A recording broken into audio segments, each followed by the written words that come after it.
Selamat siang pemirsa Metro TV Lampung. Selama 30 menit ke depan bersama saya Steji Bintang di Bedah Tajuk Lampung Pos.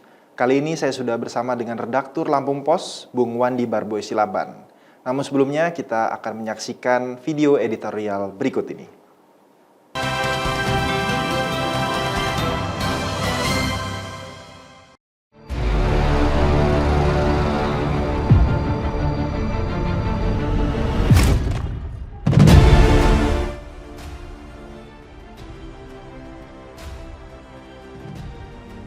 Semangat berkurban dengan yang terbaik.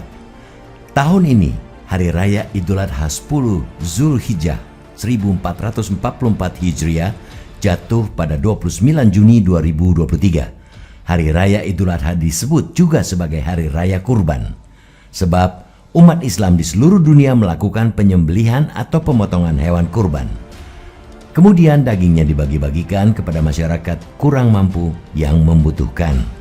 Sebagai ibadah sunnah muakkad, Hari Raya Kurban sebagai penyempurnaan ibadah kepada Allah Subhanahu wa Ta'ala hendaknya bukan hanya sekedar prosesi penyembelihan dan membagi-bagi daging hewan kurban saja.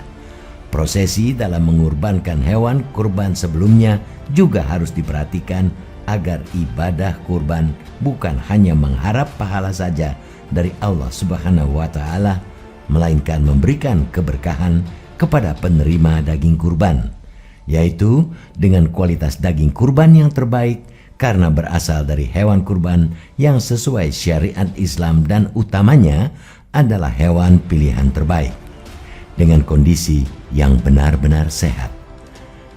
Hewan ternak yang dijadikan kurban seperti sapi, kerbau, kambing, dan domba pada umumnya di Indonesia yang akan dijadikan hewan kurban selain sesuai syariat Islam juga harus bebas dari segala macam penyakit yang tentunya dapat menimbulkan dampak buruk bagi kesehatan penerima daging kurban. Hewan kurban disyaratkan harus sehat, mencapai umur tertentu dan tidak cacat. Syarat dan kriteria hewan kurban memberi pelajaran tentang standar konsumsi daging hewan yang halal, sehat, dan aman dari wabah penyakit. Sebagai aktualisasi semangat berkurban yang diajarkan agama, setiap muslim yang akan berkurban hendaknya juga memilih hewan kurban dengan kualitas terbaik. Karena kita ketahui, akhir-akhir ini wabah lumpy skin disease atau LSD dan penyakit mulut dan kuku atau PMK menyerang sejumlah hewan ternak sapi dan kambing. Tentunya bila salah memilih hewan untuk kurban karena tergiur harga yang lebih murah akan mengurangi nilai manfaat bagi para penerima daging kurban. Kita mensyukuri secara keseluruhan semangat berkurban tahun ini tidak kendor. Meski muncul wabah LSD dan PMK di sejumlah daerah, terbukti para dinas atau instansi terkait turut mendukung dengan merespon cepat, memperhatikan kesehatan hewan ternak melalui pemberian vaksin LSD dan PMK.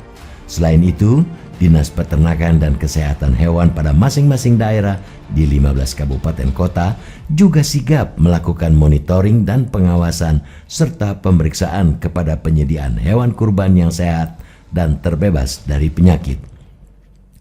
Jika ditelaah lebih jauh, syariat berkurban mengajarkan banyak hikmah untuk kemajuan umat.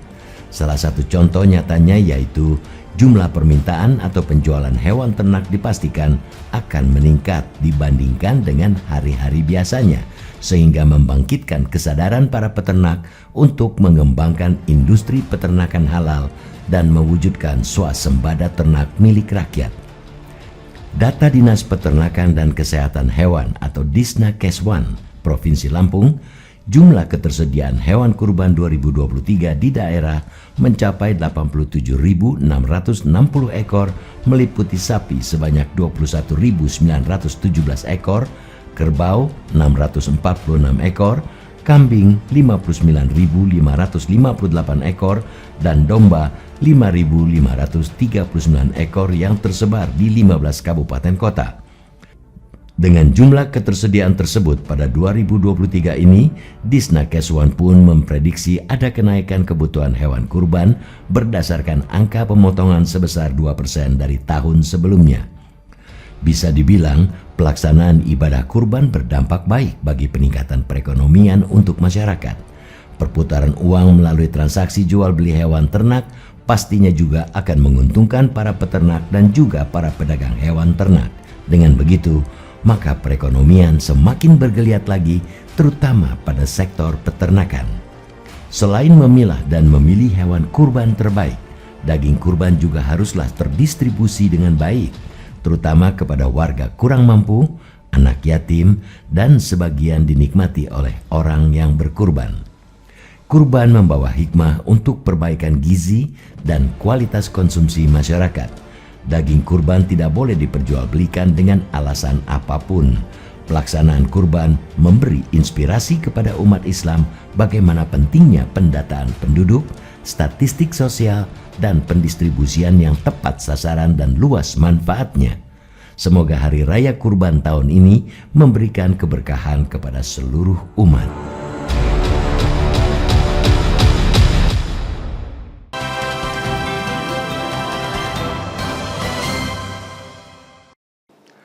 Baik Bung, apa yang menjadi tema dalam bedah tajuk edisi kali ini? Iya, tajuk Lampung Pos kali ini mengangkat judul Semangat Berkurban dengan yang Terbaik. Kita tahu sebentar lagi, tepatnya hari Kamis ya, 29 Juni 2023, dalam tarik Masehi, kemudian dalam tarik Arab 10 Zulhijjah 1444 Hijriah. Kita tahu hari Kamis itu tepatnya, itu kita merayakan Hari Raya Idul Adha. Jadi itu kenapa Lampung Pos mengangkat judul Semangat Berkurban dengan yang Terbaik. Seperti itu.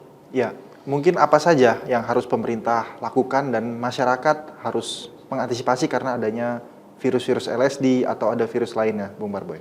Ya, tepat sekali apa yang Kak Aji sampaikan itu, bahwa saat ini kita tahu sudah marak gejala LSD, lampi skin disease, dan penyakit mulut dan kuku PMK. Memang LSD memang tidak ada di Lampung gitu ya, tapi gejala-gejalanya ada gitu. Tapi dan penanganannya pun sudah cepat oleh pemerintah sejauh ini, pemerintah Provinsi Lampung maupun pemerintah kabupaten kota.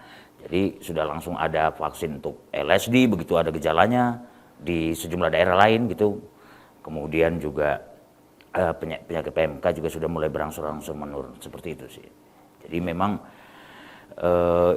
itu kenapa bahwa berkurban kali ini harus memberikan yang terbaik di tengah wabah itu, di tengah wabah penyakit yang ada. Tadi itu ada wabah LSD, wabah PMK.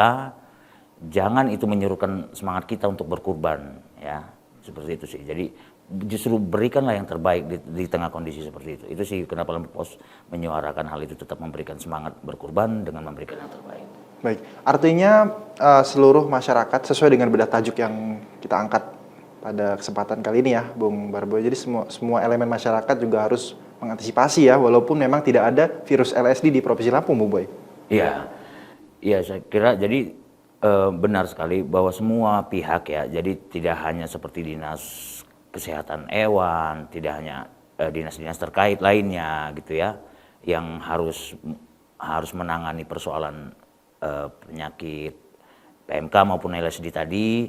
Tapi memang ada proaktif ya di antara instansi terkait itu juga dengan masyarakat, tentu saja dengan pelibatan masyarakat khususnya kan, apalagi menjelang Hari Raya Kurban, tentu saja proaktif semakin harus digiatkan gitu dari masyarakat juga. Perlunya pemeriksaan kesehatan hewan, perlunya kembali mengecek ke dokter hewan, juga beberapa kali menggelar vaksin LSD maupun PMK seperti itu. Jadi itu semua untuk mengantisipasi berbagai kemungkinan yang ada ya di tengah tadi itu maraknya penyakit LSD maupun PMK. Baik, kita tahan dulu Bung Boy, menarik sekali. Pemirsa Metro TV Lampung, kita akan kembali setelah pariwara yang berikut ini.